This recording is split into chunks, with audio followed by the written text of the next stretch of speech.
Hey everybody, it's Jason Blaha here, and it's time for part 2 of the Q&A, so let's go ahead and get this started. Alright, first question. How can I best improve my squat technique? I think I took a step backwards recently. Maybe as I started to add more weight to the bar, I began to degrade on form. Step 1, I have to record myself, I guess. Yeah, look, you have two choices for improving your technique.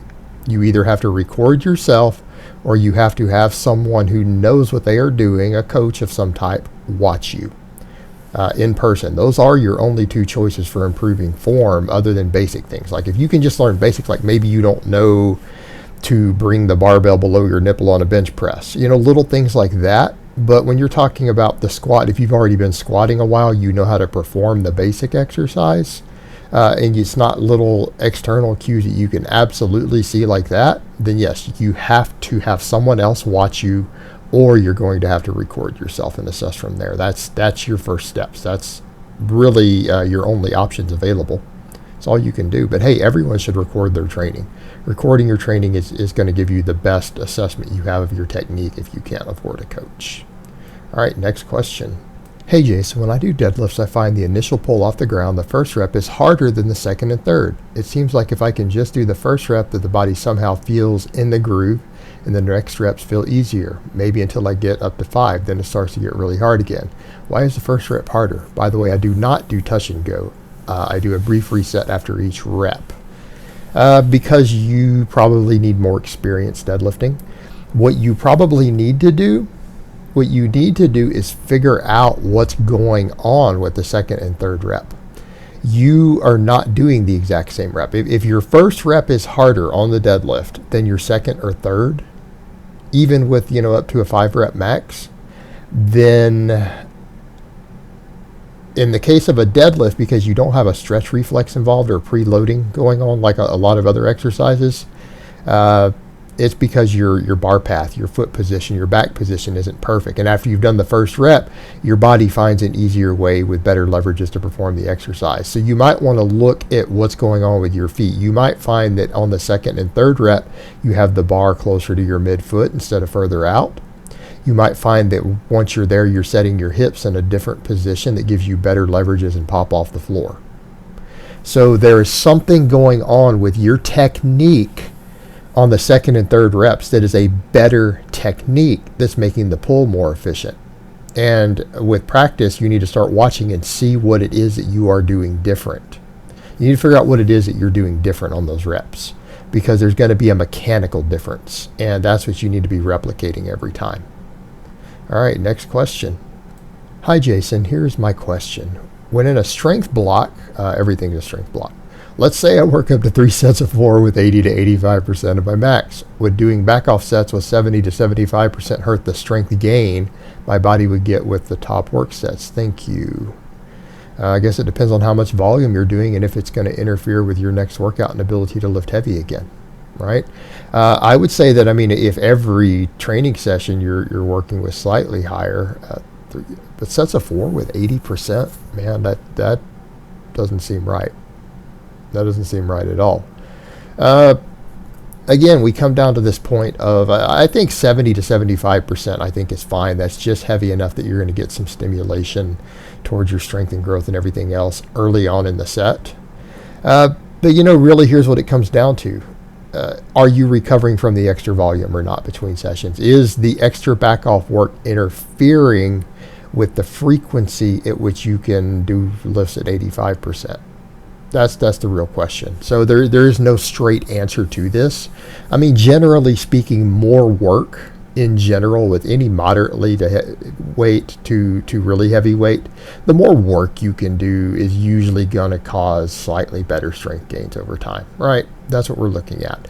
It's purely a question of your recovery and adaptation to it, of is the extra volume interfering with your ability to lift heavy again, right? But if you're able to very frequently come in and get an 85% set, and at a pretty high frequency, at a frequency that you're comfortable with, and frequency that you're willing to accept, that you think is what you want to shoot for, and you're doing some back off work with 70 to 75%, and it doesn't seem to be preventing that, you're not seeing strength losses, then it's probably okay. But again, this whole idea of a strength block. Well, I mean, if you think that you're having a block that's for max strength, you need to be going heavier than 85%, 80% definitely. If you're in a pure strength block because you're going to do some sort of block periodization, then you probably don't need to be doing the higher volume work, because it will allow you to get more frequency and volume in with the heavier weight. If you're trying to peak your strength, which is what I'm thinking of in a block like that, then you need to be working towards lifting as heavy as possible in every single set and not do back off work, because the back off work is going to interfere with your peaking and ability to do more heavy sets. Like, why would you do a set at 75 when you can do a set at 85 or 90? You're not peaking your strength. So I guess it depends on what you're defining as a strength block. Everything is strength.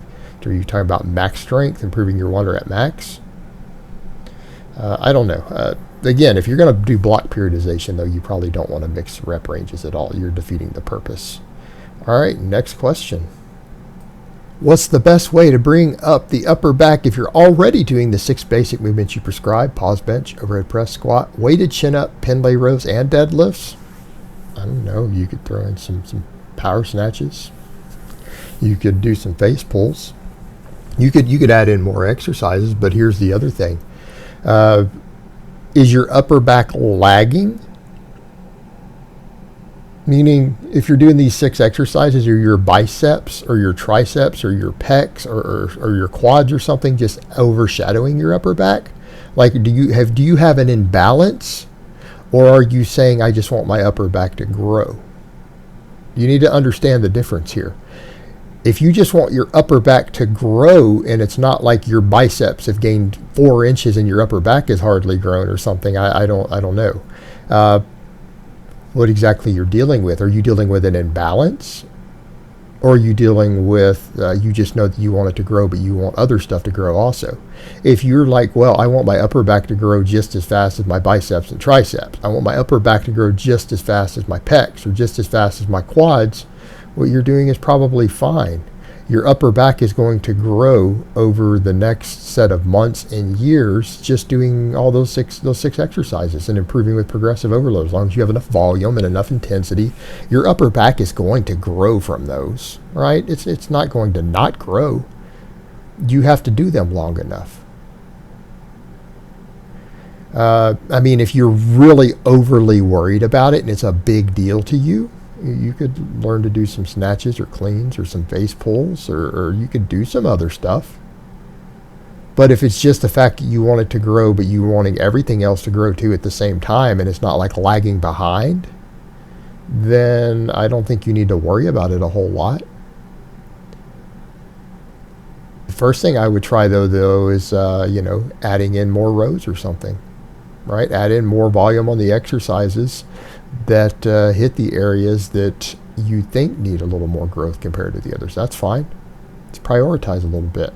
But again, make sure that you aren't just wanting everything to grow and you just realize that you need that area to grow, because your upper back is going to grow from what you're doing right now, right? It's going to grow from what you're doing. It just takes time, just like it takes time to build biceps, just like it takes time to build your thighs.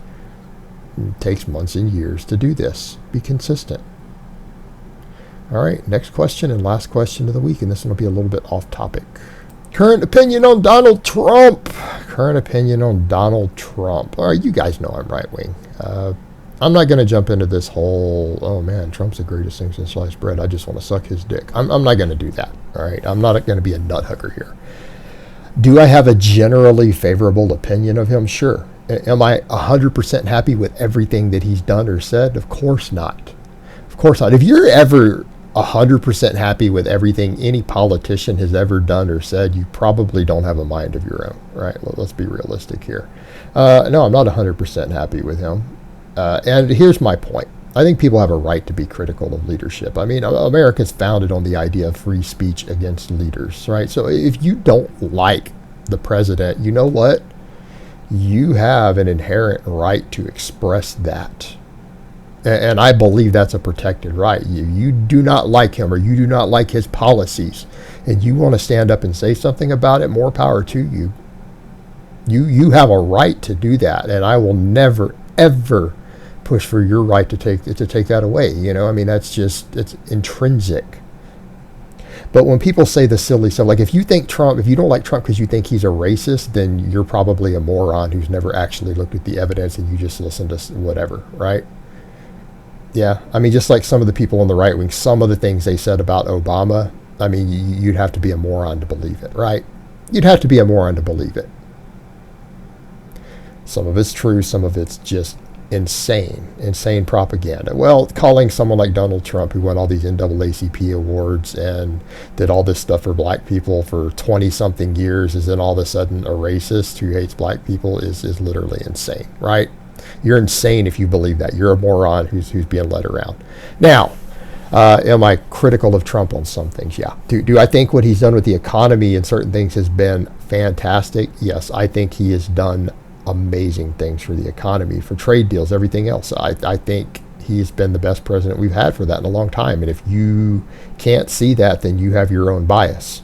You have your own bias and you clearly are not looking at the facts. Now, that aside, I think he wants to spend too much damn money on military and defense. We need to be finding a way to have a defense that costs us less money. We spend too much on that. Our country's broke. All right, that's from a business perspective. I think that's a problem. And I'm not anti-military or anti-defense by any means, but I think we've overinflated that budget to the point where we can't afford it, and he's wanting to pump more into it. I think that's stupid economically. He's done a lot of good stuff for the economy, but I think that's a problem. My other biggest criticism of him is that, you guys know, for me, the Second Amendment is my number one political issue. I care about the Second Amendment more than I care about anything else. If you make me choose between some other political topic of completely throwing it away and destroying it, and even something I don't even think is right, you make me make a moral choice between the Second Amendment and some other policy. If I have to vote between two people, I'm going to pick the pro-Second Amendment person. That's just how I feel. It's my most important topic. Trump campaigned on Second Amendment. I haven't seen it happen. I haven't seen him do anything that he promised regarding my most important political topic, the Second Amendment, other than he stopped Hillary from getting elected. That's it. That's all he's done for the Second Amendment. Now, some people would argue that alone was enormous. Okay, but where is the Second Amendment pro-2A stuff that he promised us? And the NRA and all these people spent millions and millions of dollars putting him in power for. We didn't get any of it. We didn't get any of it. None of it. Not one thing that he said that he would help with has been done. That's my biggest criticism of him. My number one political issue, he did not do shit for. And part of his campaign was run on it. So that would be my biggest criticism of him personally. All right, guys, but that's really all I have to say on that today. I hope it's been informative, and I will talk to you guys next time.